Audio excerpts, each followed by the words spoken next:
السلام علیکم. وعلیکم السلام. میرا نام موہن ہے. میں نیشنل پینٹس کے لیے کام کر رہا ہوں. ٹھیک ہے. میرا سوال یہ ہے کہ قرآن مجید اللہ کی طرف سے ہے. آپ اس کو کیسے ثابت کر سکتے ہیں؟ ٹھیک ہے، شکریہ.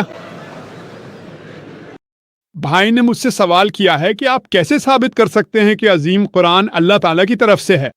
بھائی میں نے ایک لیکچر دیا ہے، کیا قرآن اللہ کا کلام ہے، جو تقریباً 2 گھنٹے کا لیکچر ہے. سوال و جواب کے سیشن کے لیے مزید 1.5 سے 2 گھنٹے ہیں. ہم یہاں یہ کرنے کا ارادہ نہیں رکھتے، لیکن میں ضرور ایک رضاکار سے کہوں گا کہ وہ آپ کو وہ DVD دے دے. کیا قرآن اللہ کا کلام ہے؟ کیونکہ اگر میں مختصر جواب بھی دوں تو کم از کم 15 سے 20 منٹ لگیں گے. ایسا نہیں ہے کہ میں جواب سے بھاگ رہا ہوں. اچھا ٹھیک ہے، کم از کم چند منٹ میں کوشش کرتا ہوں. وقت کم ہے، بس یہی بات ہے. فرض کریں اور یہ سوال ایک ملحد سے کریں یا اس شخص سے کریں جو قرآن پر ایمان نہیں رکھتا، کہ فرض کریں آپ کو ایک چیز دی گئی ہے جسے دنیا میں کسی نے پہلے کبھی نہیں دیکھا، اور وہ آپ کے سامنے لائی گئی ہے، اور آپ سے پوچھا جائے کہ سب سے پہلا شخص کون ہوگا جو اس چیز کا طریقہ کار بتا سکے گا جسے دنیا میں کسی نے نہیں دیکھا.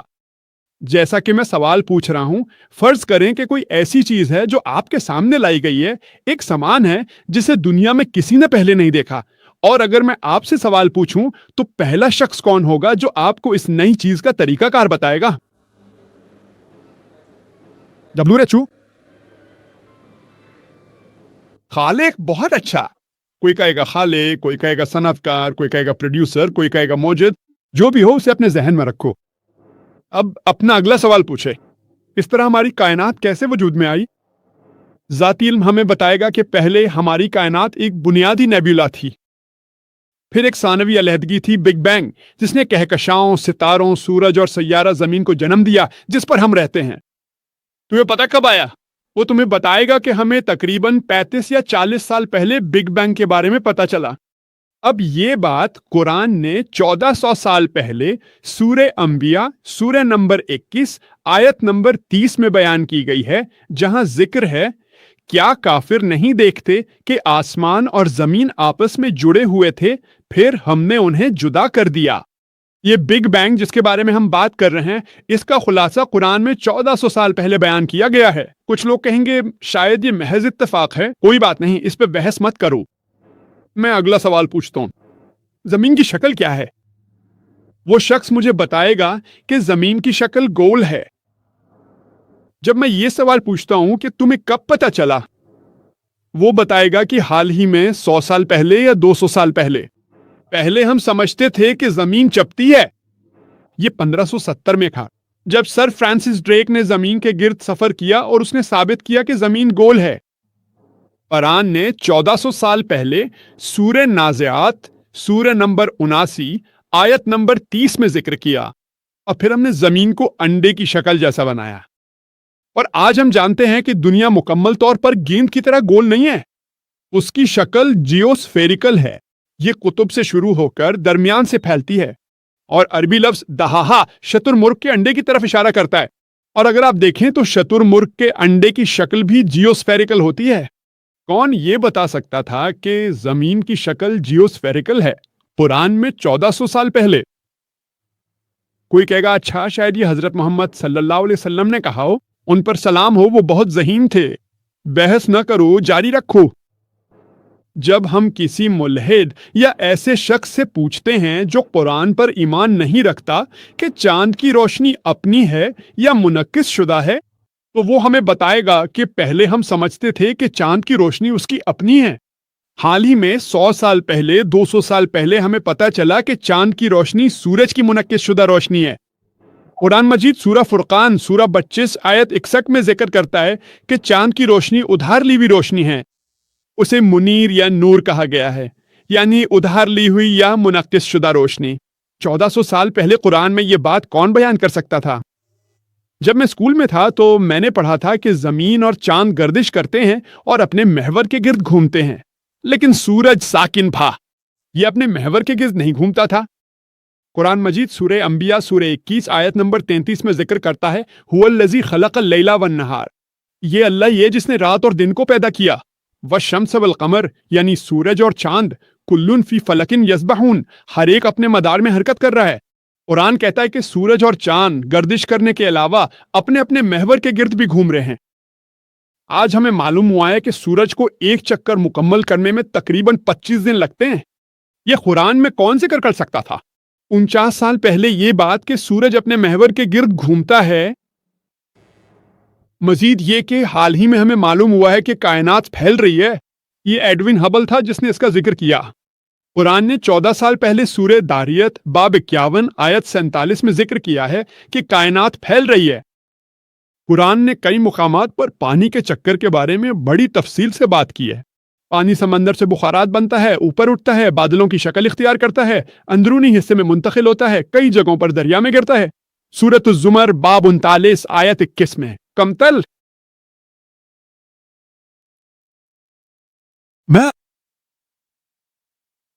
قرآن مجید میں صرف پانی کے چکر کے حوالہ جات کا حوالہ دے سکتے ہیں۔ اس کا ذکر کون کر سکتا تھا؟ ہمیں اپنے اسکول میں حال ہی میں معلوم ہوا، ہمیں یہ سکھایا جاتا ہے۔ برنارڈ پیلیسی پہلا شخص تھا جس نے پانی کے چکر کو 1500 عیسوی میں بیان کیا، جس کا ذکر 14 سال پہلے قرآن میں موجود ہے۔ اس کا ذکر پہلے کون کر سکتا تھا؟ اب ایک بڑا وقفہ ہوگا، میں جا سکتا ہوں۔ ہم نہیں جانتے تھے کہ پودے جنس رکھتے ہیں۔ قرآن مجید میں 1400 سال پہلے سورہ طٰہٰ سورہ نمبر 20 آیت 53 میں ذکر کیا ہے کہ پودوں میں نر اور مادہ جنسیں پائی جاتی ہیں۔ حال ہی میں ہمیں معلوم ہوا ہے کہ پانی کی 2 قسمیں ہیں، ایک کھارا اور ایک میٹھا، اور ان کے درمیان ایک رکاوٹ ہے جسے عبور نہیں کیا جا سکتا۔ اس کا ذکر قرآن میں سورہ رحمان سورہ نمبر 55 آیت 19 اور 20 میں موجود ہے۔ سورہ فرقان باب 25 آیت 53 میں بھی اسی چیز کا ذکر ہے۔ قرآن جنین کے بارے میں بات کرتا ہے، قرآن دوا کے بارے میں بات کرتا ہے، قرآن جینیات کے بارے میں بات کرتا ہے۔ میں آگے بڑھ سکتا ہوں اور ایک ساتھ ہمیں لیکچر دے سکتا ہوں۔ 14 سال پہلے کون اس کا ذکر کر سکتا تھا؟ بھائی اس کا ذکر کون کر سکتا تھا؟ کیا جواب ہے؟ WHO پیدا کرنے والا، تخلیق کرنے والا، بنانے والا، موجد، پیدا کرنے والا۔ یہ پیدا کرنے والا، یہ بنانے والا، یہ موجد، ہم مسلمان اسے اللہ کہتے ہیں جسے آپ خدا کہتے ہیں۔ تو یہ قرآن سائنسی طور پر ثابت کیا جا سکتا ہے کہ یہ خدا کا کلام ہے، کیونکہ قرآن جو خدا کا کلام ہے سائنس سے کہیں زیادہ اعلیٰ ہے۔ آج سائنس ان میں سے بہتوں کے لیے کسوٹی ہے۔ میں سائنس کی مدد لینے کی کوشش نہیں کر رہا، میں آپ کی کسوٹی یعنی سائنس کو اپنی کسوٹی یعنی قرآن کے ساتھ استعمال کر رہا ہوں جو اس سے کہیں اعلیٰ ہے، اور میں آپ کو یہ ثابت کرنے کی کوشش کر رہا ہوں کہ جو بات آج آپ کی کسوٹی نے کہی ہے قرآن نے وہ 1400 سال پہلے بیان کر دی تھی۔ تو آپ کی کسوٹی یعنی سائنس کی مدد سے میں غیر مسلموں کو یہ ثابت کرنے کی کوشش کر رہا ہوں کہ قرآن آخری اور حتمی وحی ہے، اس قادر مطلق خدا کی جسے ہم اللہ کہتے ہیں۔ مزید تفصیلات کے لیے میری ویڈیو کیسٹس ملاحظہ کریں۔ کیا قرآن اللہ کا کلام ہے؟ جس میں ثابت کیا گیا ہے کہ قرآن اللہ کا کلام ہے۔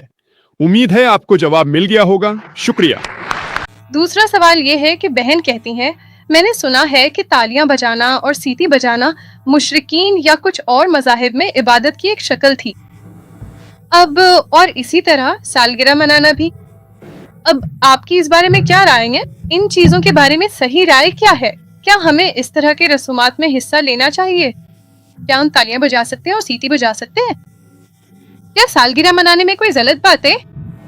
بہن، اگر آپ نے سوال و جواب کے اصول سنے ہوتے تو میں ہمیشہ اسی کو ترجیح دیتا ہوں۔ سب سے پہلے غیر مسلم کو سوال کرنا چاہیے، اور اگر مسلمان سوال کر رہا ہے تو موضوع پر سوال کرے۔ فقہ اور مسجد سے متعلق یہ سوالات آپ علماء اور شیوخ سے پوچھ سکتی ہیں۔ میں اسلام اور تقابلی مذاہب کا ماہر ہوں، ایسا نہیں ہے کہ میں ان سوالات کے جواب نہیں دے سکتا بہن، میں اسلام اور تقابلی مذاہب کا ماہر ہوں۔ مجھ سے ایسے سوالات پوچھیں جو منفرد ہوں۔ آپ ایک ماہر ڈاکٹر کے پاس جائیں اور اس سے کہیں کہ مجھے کھانسی ہے، اب کیا کروں؟ ایسا نہیں ہے کہ میں سوال کا جواب نہیں دے سکتا بہن، اسی لیے میں ذاتی طور پر ترجیح دیتا ہوں کہ پہلے غیر مسلموں کو موقع دیا جائے۔ جب غیر مسلم اپنا موقع استعمال کر لیں تب مسلمان سوال کر سکتے ہیں، اور اگر مسلمان سوال کریں تو براہ کرم اپنا سوال مذاہب کے درمیان مکالمے کے موضوع تک محدود رکھیں۔ چونکہ بہن نے پہلا سوال کیا تھا اس لیے میں نے انہیں اصول توڑنے کی اجازت دی، دوسری بار بھی کوئی مسئلہ نہیں، لیکن اس بات کا خیال رکھیں کہ جو شخص سوال کرنا چاہتا ہے اسے براہ راست سوال کرنے دیں۔ مجھے پرچیاں یا بال واسطہ سوالات پسند نہیں ہیں، مجھے براہ راست سوالات پسند ہیں۔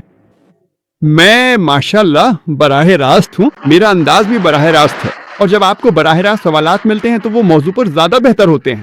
یہ جو بال واسطہ پرچیوں پہ سوالات ہوتے ہیں، آپ جانتے ہیں پردے کے پیچھے پس منظر میں براہ راست، اس لیے میں تمام دیگر مائک والوں سے درخواست کرتا ہوں کہ پہلے غیر مسلمانوں کو موقع دیں، انہیں فائدہ اٹھانے دیں۔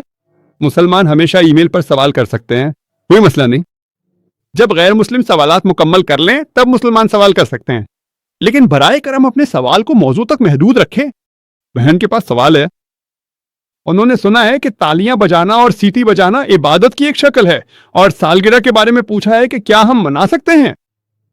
قرآنی آیت ہے جو کہتی ہے کہ تالیاں بجانا اور سیٹی بجانا عبادت کی ایک شکل ہے، لیکن حقیقت میں ہماری عبادت میں ہم نہ تالیاں بجا سکتے ہیں نہ سیٹی بجا سکتے ہیں۔ لیکن عام تالیاں بجانے کے بارے میں کیا حکم ہے؟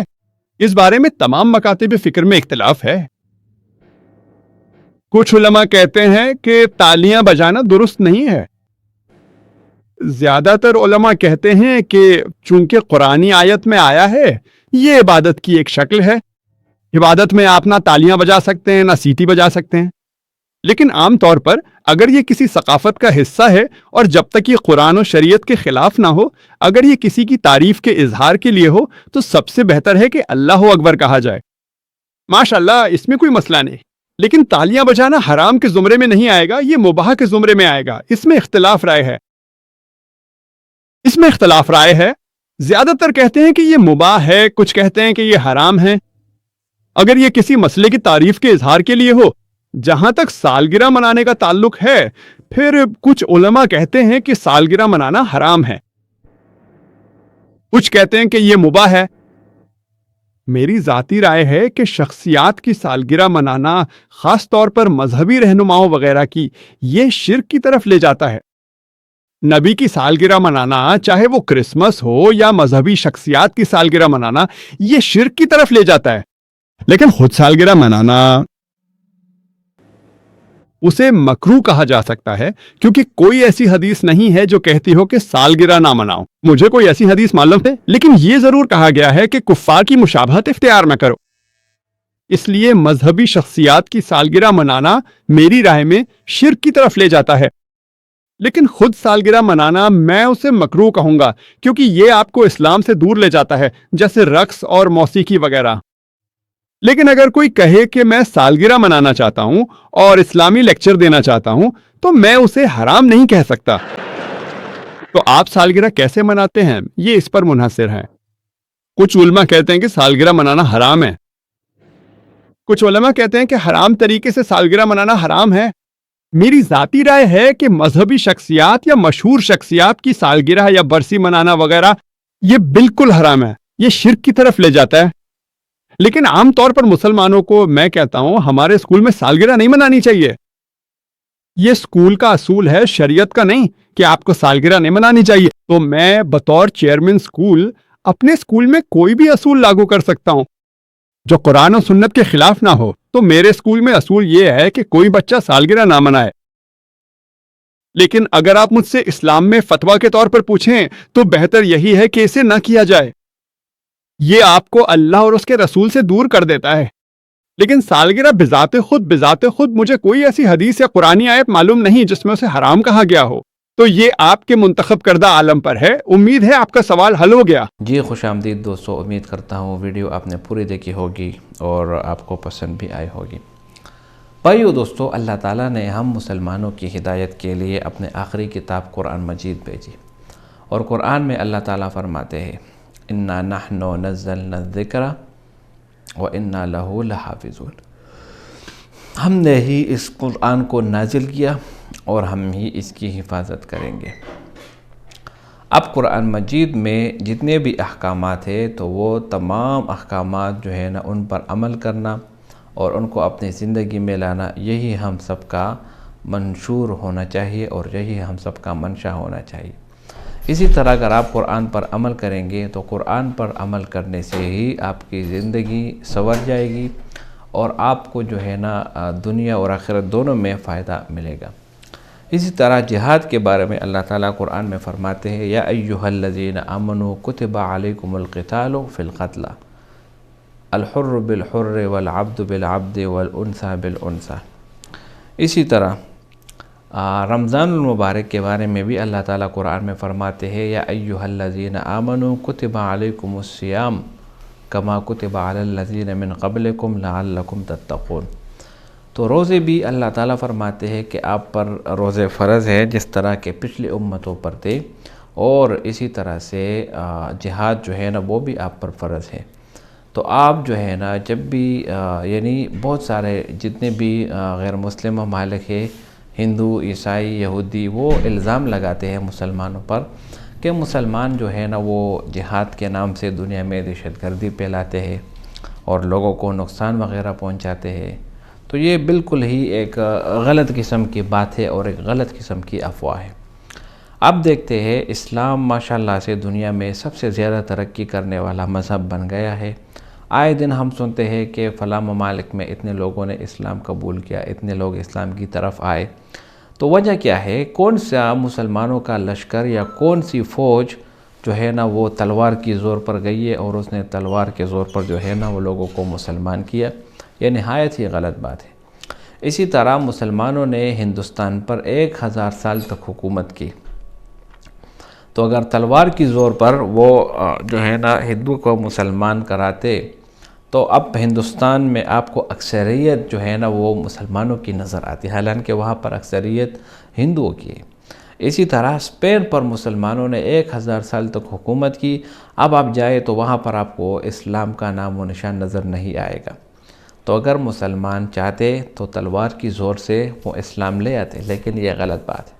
اسی طرح اللہ تعالیٰ قرآن میں فرماتے ہیں لا اکراہ فی الدین، دین میں کوئی بھی زبردستی نہیں ہے۔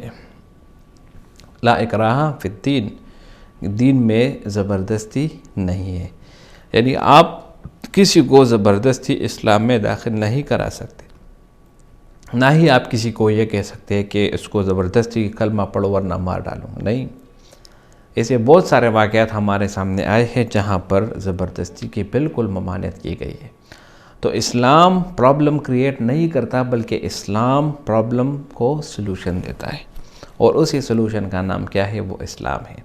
تو اسی لیے اللہ تعالیٰ قرآن میں فرماتے ہیں ان الدین عند اللہ الاسلام، اللہ تعالیٰ کے نزدیک جو مذہب ہے وہ اسلام ہے۔ امید کرتا ہوں یہ ویڈیو آپ کو پسند آئی ہوگی۔ اگر ویڈیو آپ کو پسند آئے اس چینل کو سبسکرائب کریں۔ بہت شکریہ۔